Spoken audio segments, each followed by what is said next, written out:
Do you desire to transform your life, break free from the limitation programs that hold you back, deprogram separation, fear, and lack, and embrace higher consciousness? It's all possible with your mind's help. Metaphysical teacher R.J. Spina returns to explain how we can change our mind and revolutionize our consciousness. Welcome to Exploring the Mystical Side of Life with your host, Linda Lang. Hi, this is Linda Lang from ThoughtChange.com. We are exploring the mystical side of life once again this week. If you enjoy our conversations, remember to subscribe and share with a friend. Metaphysical teacher R.J. Spina returns to have an inspiring conversation with us. Welcome back, R.J. Thank you very much for having me. We had a great conversation. I appreciate you having me again. Yes, I loved our first conversation. I'll make sure to put the link in the show notes for anyone who's missed it. And I'm really excited today because we're talking about the role of the mind with healing, manifestation, magic, essentially, right? Yeah, yeah, and we can dive right into that exactly. So, for me, what I think most people don't understand, and scientists have done countless studies on this. There's tons of studies, neuroscientists, and they have been able to accurately lay out that the subconscious mind is responsible for 95% of our reality creation. Now, if we just stop for a moment there and really let that hit home, what that means is the implications are quite broad, what this really means. And I have an upcoming book that comes out August 8th called Change Your Mind that is going to dive into this in ways that humanity has never dived into. And it's going to give explanations and techniques and understandings to be able to deprogram all the limiting beliefs and identifications that are literally brainwashed right into us from birth with societal conditioning. I mean, this is what happens. So if we start to look at this, Linda, for a moment, 95%, and by the way, from my own higher consciousness perspective, it's 97%, by the way, but we can go with 95. So 95% of reality creation, what this really means is that your thinking mind has very, very little effect upon the reality you create and therefore the life that you lead. Your thinking mind is way, way, way, way, way in the back seat in terms of the effect that it has on your reality creation. I'm just thinking of all the people that use affirmations and set out their intentions, which are really conscious choice, that if they don't have agreement with the subconscious, it'll go nowhere. That's absolutely right. And this is why all the hoping, wishing, wanting, praying, affirming, expecting, all the popular spiritual tropes, the law of attraction, all these kind of things, they are wildly ineffective because they don't deal with the main force of reality creation, which is the subconscious mind. Now, another way that we can look at this. So the subconscious mind, the pattern subconscious egoic mind is what I call it, right? Okay. So what that really is, as a way for us to work with it, it is a very specific vibration or frequency that we are emanating. All those beliefs, ideologies, roles, concepts, and experiences, and what it is that we believe to be real and true, which is how we create our reality, actually engender a very specific frequency, a very specific emanation. Now, if we can just simply put that with the idea of a specific song playing on a radio, okay? So our subconscious patterned egoic mind emanates a very specific frequency, just like a very specific song, and we are emanating that to the universe. Now, when we simply add mantras, affirmations, commands, and all the like, what we're simply doing is adding another frequency, another wavelength, another song that we are now trying to broadcast at the same time. So what really ends up happening is that we have two songs. We have the frequency of the pattern subconscious egoic mind, and now we have the frequency of the things that we're trying to add on top of that. So really what we end up doing is we end up emanating two very different frequencies. We're not in alignment.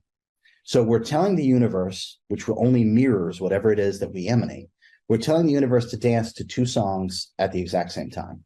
Okay? Nobody can dance to two songs at the exact same time. And this is why it doesn't work.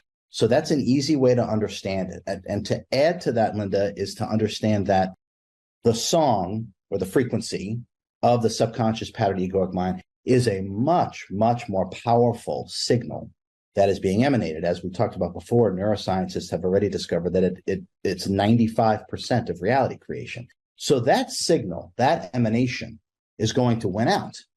The universe is going to mirror whatever that emanation is.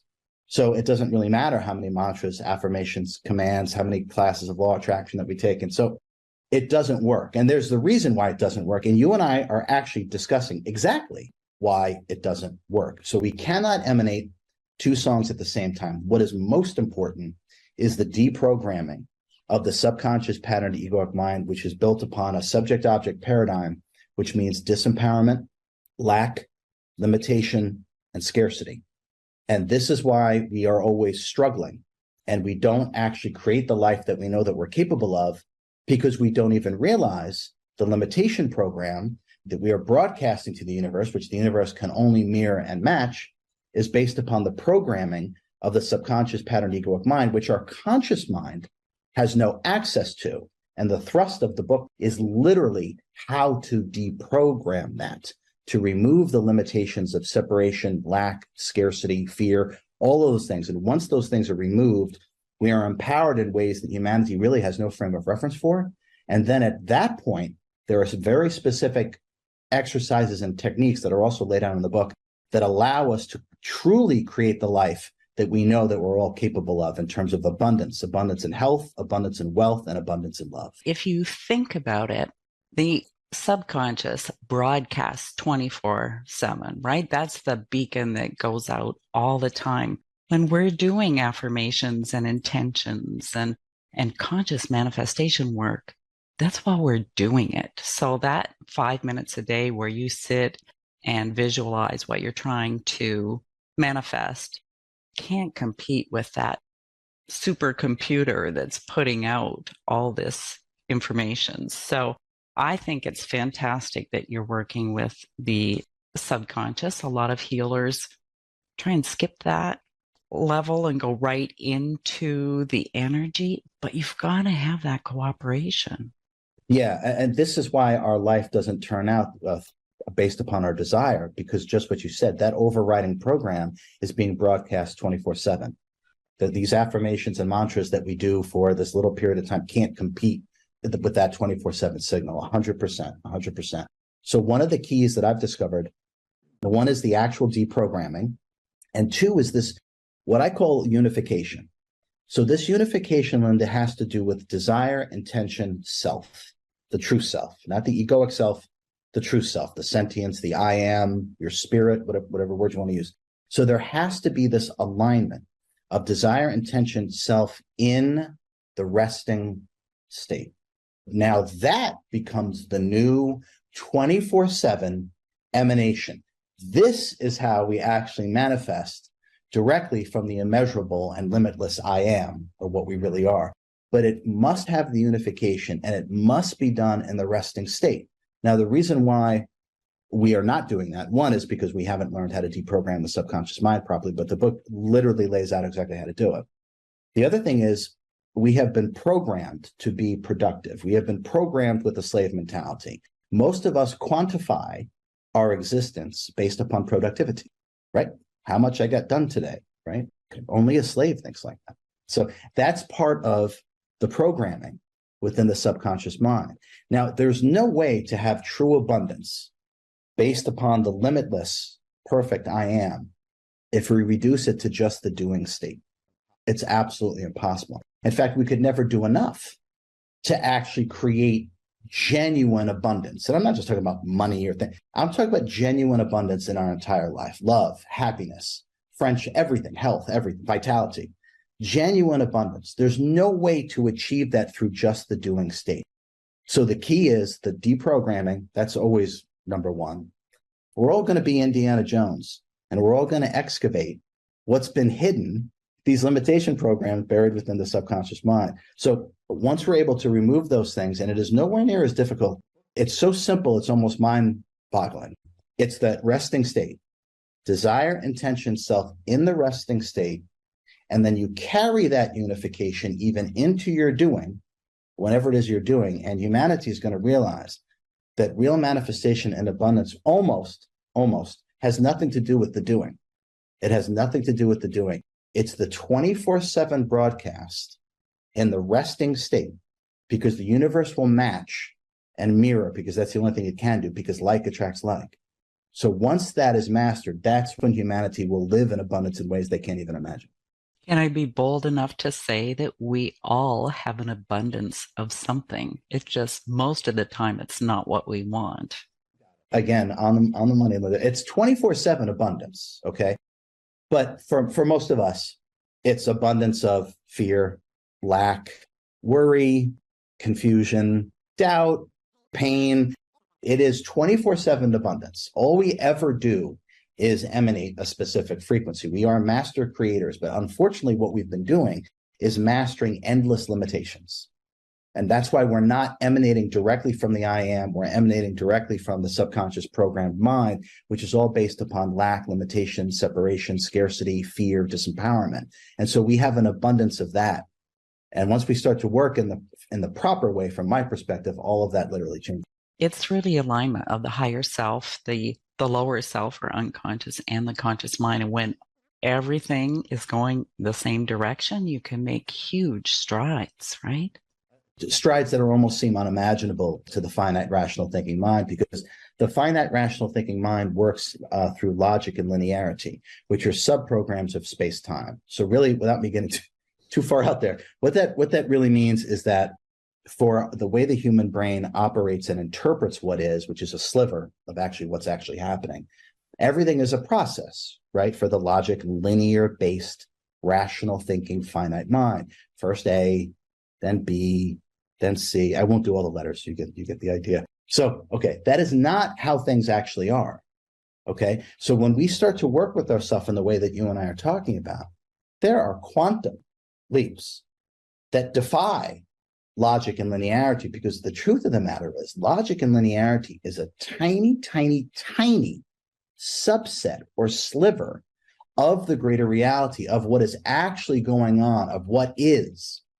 So once we start to transcend the rational, logic, linear thinking mind, manifestation and abundance occurs beyond what it is that we can actually comprehend, because we've limited ourselves through the rational, finite thinking mind. There has to be the process. It has to be ongoing. Absolutely not. That's got nothing to do with it. And that even relates to healing. And that relates to the first book I wrote, Supercharged Self-Healing, about this so-called miraculous recovery from permanent chest down paralysis, all these diseases, all retracted heart, pancreatitis, thyroiditis, sepsis, told they had 48 hours to live, and on and on and on and on. But yet it was all resolved in 100 days. It's because I'm doing exactly what it is that we're talking about. I used it for healing as well. There are days when I was in the hospital rehab, because I lived there for a few months, I would be able to do something in terms of mobility. I would be able to do something on Tuesday that on Monday, I literally showed absolutely no facility to be able to do that. None. And then on Tuesday, I was doing it like I never lost that ability. And the looks on the faces of people, they're like, what is going on, RJ? How are you doing this? How is this possible? So it relates to healing. It relates to our creative process. It relates to the reality that we create for ourselves. And it absolutely relates to manifesting the abundance in our life in every single facet. It's really divine intervention, but the divinity is you. We are a fractal of God, or whatever word you want to use, creator, source, God, but it's fine, okay? We are that. We are complete and whole as we are. And the more that you tap into that directly, and the body mind is attuned, aligned to that, body, mind, spirit, body, mind, soul, body, mind, I am, however you want to say that. When that actually occurs, you could forget the limitations of the subconscious program, and you could even forget the limitation of the rational, finite thinking mind. I understand that there are some programs that are playing for everyone. We all have them somewhere, right? We all have them. So, how do we know which ones hold the most charge for us, or which ones we should be working with first? Wherever you have the most resistance is exactly where your exponential growth resides. So wherever we identify or are attached is where all the exponential growth is, where you feel the most resistance. Whatever it is that you deeply, deeply identify and therefore are attached to, that is where we all need to dive in, because that's where the exponential growth resides. And the most persistent and insidious form of suffering is from identification. From my perspective, from a very detached, higher consciousness perspective, that suffering doesn't really exist. It's identification to what's going on. You are always completely and utterly, we'll use the word separate, but you're the awareness of it. You're the awareness of pain sensations. You're the awareness of lack. You're the awareness of discomfort, just like you're the awareness of pleasure, and you're the awareness of happiness. No one and nothing actually intrinsically, authentically suffers. Now, this understanding, and then the tangible experience of what I'm talking about, Linda, takes tremendous detachment. It takes tremendous detachment, but it's still the eternal truth. We are the awareness of everything that is going on. We are not what we are aware of. We are the awareness, and that awareness is untouched. If we think about the sun, right? There's bad weather all the time. Rain, sleet, snow, tornado, hurricane, right? Sometimes all day, sometimes for weeks, sometimes for months, sometimes for eons of time. Does any of that affect the sun? Or is the sun not untouched, unscathed, and unharmed by the bad weather? Now, you and I are the sun, and we are truly untouched, unscathed, and unharmed by what goes on with the body-mind. And that sun is shining all the time upon us, whether we know it or not. And that is really what we are. The I am is like the sun. It is completely untouched and unscathed, because the truth of the matter is we are the awareness of all these things. We have co-created all of these experiences, and because we're not deeply rooted within the I am, we lose ourselves in our creations. But the truth of the matter is the painter is not the painting. So no matter what it is that we create, we are the awareness of the creation itself. And that's why authentically, intrinsically, nothing and no one actually suffers. And so when you talk about attachment, you're not specifically talking about your attachment to another person or an object or a lifestyle. It's more the attachment to who you think you are in this life, how you should be expressing. Okay, so what I call that is the ego mind identity. I just feel the ego mind identity, or EMI, is a far more accurate, much more depth and holistic understanding of what we used to just call the ego. So if we look at that term, ego mind identity, identification, what it is that we identify with, I call all of these things beliefs. And beliefs are simply just a string of thoughts.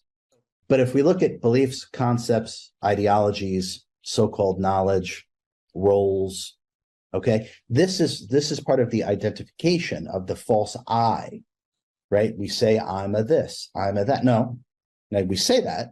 It's just not true. As I said, the painter is not the painting. We're creating a character through what it is that we're identifying with, right? But the truth of the matter is we are the awareness of these things. And one can change 1,000 times in a single day and still be wearing the same clothes. So we have to realize that the painter is not the painting. So we create these identifications, these attachments to beliefs, concepts, ideologies, roles, experiences, and identification with the form. That's what creates the false character. And the false character is the one that's built upon everything other than what it actually is. And the reason why we have the experience of so-called suffering is because we're pretending and trying to be something that we're not. And as soon as we stop doing that, and you could call that self-realization or enlightenment or whatever word you want to use, you can call it that. But when it tangibly occurs for you, suffering stops completely. Now, I just want to add one thing to that. I didn't say pain stops. I didn't say pain stops. I said suffering stops, because pain and suffering, we use them synonymously, but they are not the same thing at all. Okay, pain is inevitable and inherent in a physical incarnation due to the densities of the energy. right? We have solidity, and therefore we have the experience of physicality. If you have the experience of solidity and physicality, you're going to experience pain.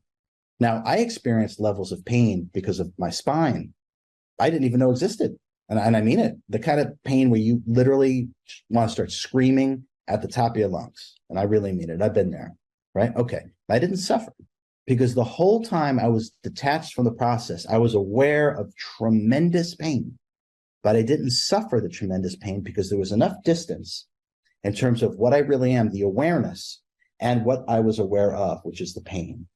And upon complete detachment and unification with your higher mind and your higher self, pain and pleasure just register as bodily sensations, and they really don't matter. And so at that point, the concept, the illusion of losing ourselves in our creation, and then therefore the suffering that comes along with identifying and trying to be something that we're not, pretending to be something we're not, is gone. And this is the future of humanity. One of the things I love about your work, RJ, is how simple your processes are and ridiculously effective. Can you share one process with us today that can help start us to deprogram? Yeah. Okay. And thank you. Thank you for the kind words. So the truth is simple. The truth is immediate and it's tangible. And that's why. And also the truth doesn't require your participation. Lies do. That's kind of how you know when you're working with the truth. It's immediate, tangible, and clear. Okay. For us to start to see the programs that are running, that have been embedded, that have been conditioned and brainwashed into us, and that is the truth, we have to bring them to the surface. Now, how do we bring them to the surface? We have to start, and this is the key, we have to start understanding our core motivation that's driving our behavior. The core motivation that is driving our behavior. Okay, that's the whole thing. Then it becomes the process to be Indiana Jones and dive in deep, dig, and find the hidden treasure, which is really the I am that's been buried under layers and layers of programming. Okay, so how do we do this? One example that I use in the book is to simply question why it is you're doing what you're doing. And I'll give you an example. And this comes from me. I'm my own guinea pig. All the things I talk about, I've done with myself, and then I share it with my students. Okay, so I can remember, I don't recall the year. It was a while ago. I don't know if it was about 15 years ago or something like that. I could feel the programming. I could feel that what I was being driven and compelled to do wasn't coming from me. It almost felt like something swimming around my brain is how I used to describe it. I could feel like something just moving around, dictating what it is that I was doing. And it drove me crazy. It absolutely drove me crazy. And I would have and still would do anything to liberate myself, which is why I do all these strange things, right? Enlightenment is a muscle memory, by the way. Once you have actually experienced it, you remember it in every single lifetime, and you can bring yourself back to it. Don't forget what I just said. Okay, so the process that I did, I knew that I had to free myself from this conditioned mind, this parasitical conditioned mind, and I was ready to do anything. But what I realized is that if I uncover relentlessly, ruthlessly, why I'm doing what I'm doing, I'll discover the program. I'll discover it, but I have to keep questioning it. So here's what I did. I took 2 weeks off of work, and instead of going to Hawaii, I decided to deprogram my subconscious mind, right? So, okay. So this is what I did, Linda. I got 3 notebooks, right? And I decided for the next 2 weeks, I was literally going to write down everything I was doing and question why I'm doing it. Because if I question why I'm doing it, eventually, as I'm digging, as I'm Indiana Jones, I'm going to uncover the treasure. I'm going to uncover the program that is driving this behavior. Why am I doing this? Why do I act this way? Why do I think this way? Right? So it started like this, which is kind of funny. Okay. So the very first morning of doing my journaling, it's called the notebook exercise in the book. It's called the notebook exercise to deprogram your subconscious mind, because writing is the geometry of the soul. Okay. So the first morning I woke up and I was determined to write down everything that I was doing and question why I'm doing it. Okay. So I woke up. First thing I did was had to go to the bathroom, right? But I took my notebook and my pen, walked into the bathroom, put notebook, pen down, and I just caught a glimpse of myself in the bathroom mirror, right? Without thinking about it, no thought process. I immediately stopped and started brushing my hair. My hair was a mess. So as it's kind of falling apart, right? My hair was a mess, right? So I just reflexively just started brushing my hair. And all of a sudden I was like, whoa. What just happened here? So I stopped. I wrote down, this is like 4:30 in the morning. I stopped, wrote down, brushing my hair. So then I asked myself, why am I brushing my hair? The first answer I got was, so it looks good, which is a justification, which is just a justification. That's not a core motive. But the answer was, so it looks good. So I said, okay, why do I care if my hair looks good? The answer I got was, so other people find me attractive. Okay, getting somewhere, right? And I could feel it. I'm like, why do I care if other people find me attractive? And the answer I got was, because I get a sense of my own self-worth through other people's opinion of me. Epiphany, earth-shattering, completely and utterly earth-shattering. I was doing that because of a program of getting my self-worth from the outside world. Talk about the definition of the subconscious patterned egoic mind. Now, Linda, this was like a lightning bolt for me. And this was from the very first thing that I did, walking into the bathroom to brush my hair. I didn't even know I was walking in to brush my hair, but just walking into the bathroom. It was completely and utterly revelatory.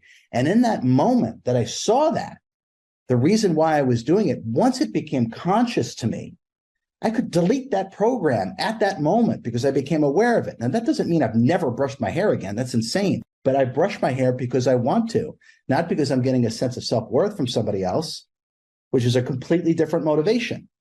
So by seeing it in the conscious mind, I was able to delete that program.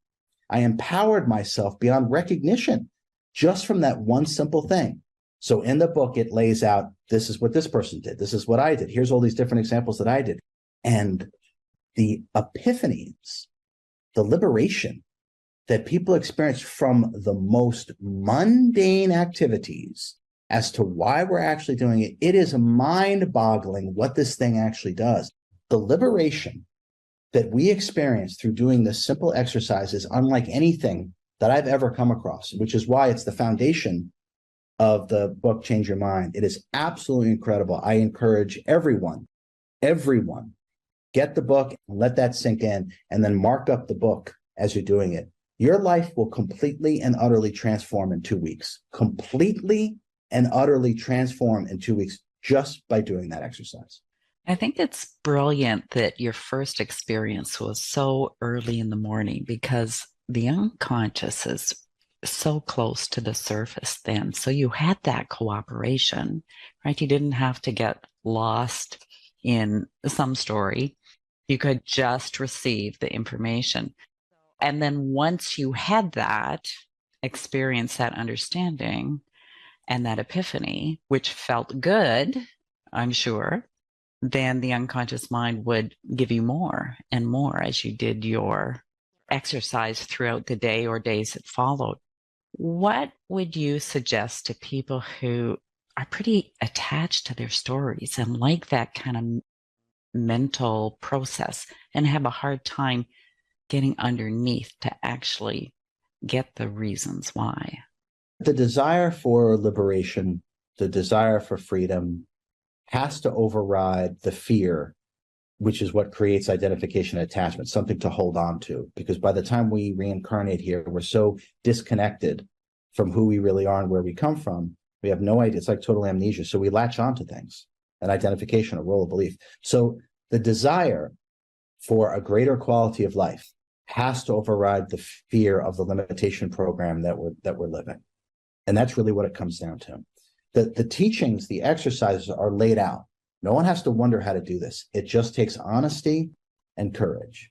We have to be honest with ourselves. We don't have to share this information with anybody, right? This is for you. This is deeply personal. This is you unleashing and unlocking all your love, all your wisdom, all your talents, all your abilities, all your happiness, all your compassion, all your power of what you really are, instead of being locked into these little programs of identifications and attachments.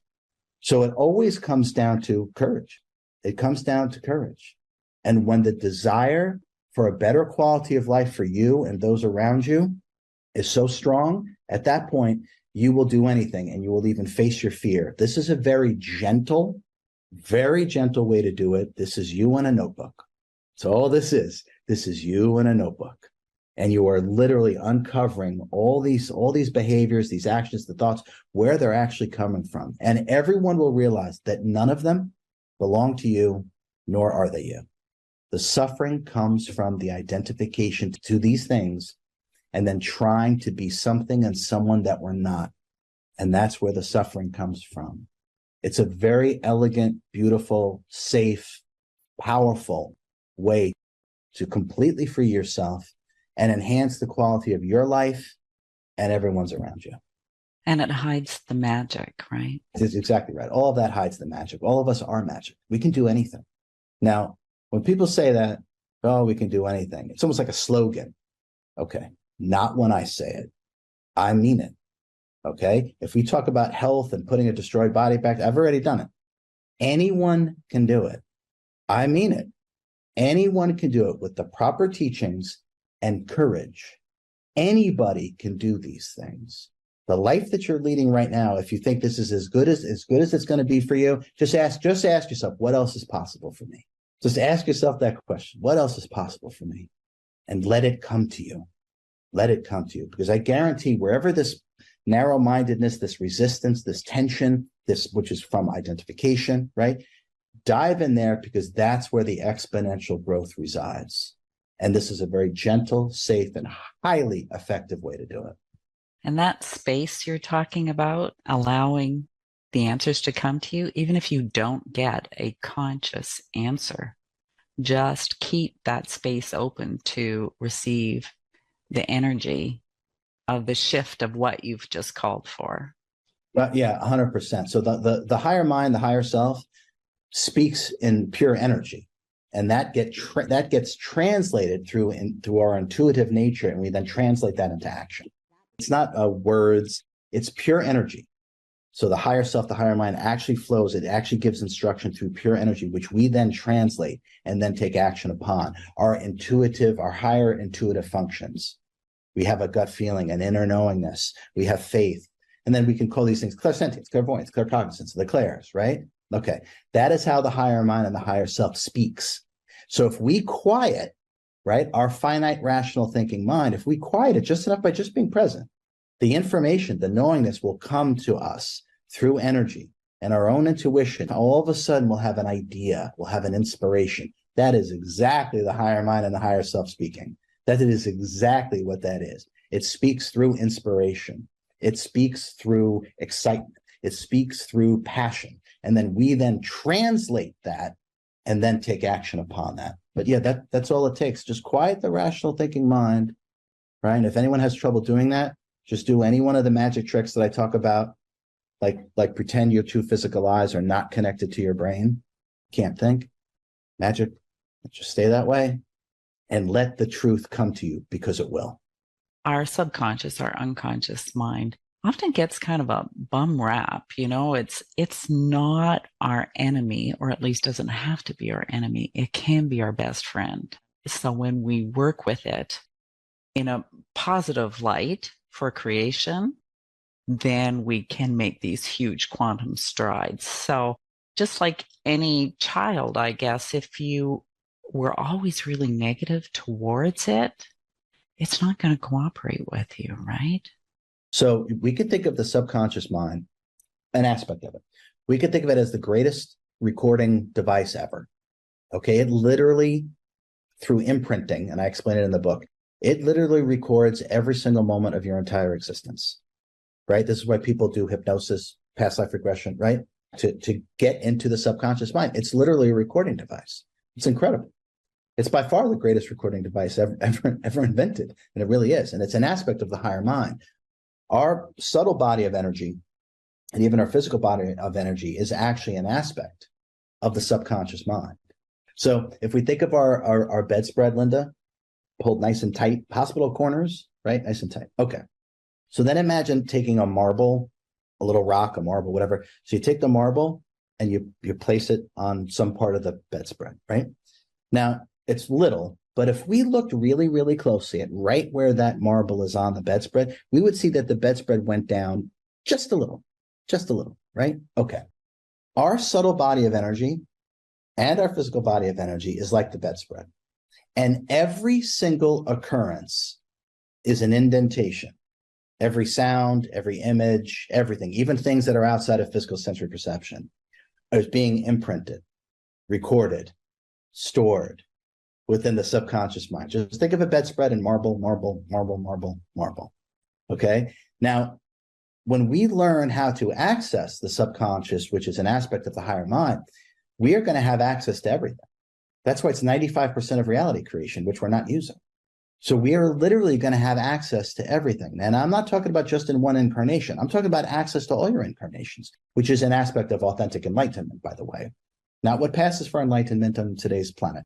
Authentic enlightenment is full communion with the higher self, and you would have access to all your other incarnations. But once we start to work with ourselves in this way, we are going to have access to the wisdom and the knowingness and the experiential nature of everything that we have ever experienced. Talk about the superhuman being. We will be wise beyond measure because we will be able to tap into the experiential knowingness of every single marble, of every single experience, of every single indentation, and it will be available to us. Now, it's not available in the rational thinking finite mind. It is available through the subconscious by accessing your higher mind. And I explain all of that, and I even explain that process in the book. So you're absolutely right. It's not the enemy in any way, shape, or form. Now, when we're in the lower frequencies, what people call the third dimension, when we're in the lower frequencies of the physical universe, I mean, we have to stop kidding ourselves. It is very difficult to be here for a variety of reasons, and it is. And if people don't think they're brainwashed and there's heavy societal conditioning going on, they need to wake up. This is just part of what it's like to be here. And all of us know this before we reincarnate here. All of us know this. I just remember and can access it. So we come here to have this challenge because we all leave here with a stronger back and a more tender heart. And that's really the point. So we welcome these challenges and we know that they're coming. So it's not the subconscious mind is the enemy, just as you said. It is storing. It's the greatest storage device ever. And once you start to tap into it, you can uncover all the things that are affecting the life, the reality, the universe nested within the multiverse that we are creating. The human form, the human body, with all its subtle bodies of energy and the subconscious mind, from my perspective, it's the greatest invention ever. It is the greatest creation ever. I mean it. And I've searched the multiverse. It is the greatest invention ever. And when we start to tap into the reality creator, the subconscious pattern ego mind, we're not going to view it as the enemy. We're going to view it as our liberation. And hopefully this book is a step in the right direction. Thank you, RJ. You're most welcome. You're most welcome. Where can we send people who want to learn more about your work? The website is ascendthefrequencies.com. I have a YouTube channel. Oddly enough, it's called Ascend the Frequencies -RJ Spina. There's lots and lots of videos. I have an Instagram channel, Ascend12. We're doing a retreat in October. There's still slots available to do that. There's courses, classes. I promise you, you will learn things that you never thought that you'd be able to learn, and your life will change in ways that you thought were absolutely impossible. And once again, your new book is called Change Your Mind. The book is every bit as revolutionary as supercharged self-healing, which lays out the Ascend the Frequencies healing technique, which is what I use to put my destroyed body back together, and what many people have used to overcome things that they couldn't overcome for decades. And I hope everyone avails themselves of it, and I hope there's a revolution on this planet. And that revolution is the expansion of consciousness, and that is always the only revolution that ever takes place. It is not, and nor is it ever has been, survival of the fittest. It is always and always will be the thriving of the most conscious. Thank you for listening to this week's edition of Exploring the Mystical Side of Life. You will find all of our conversations on YouTube, Apple Podcasts, on Spotify. Come visit me at thoughtchange.com. Change your mind. We'll see you again. Bye for now.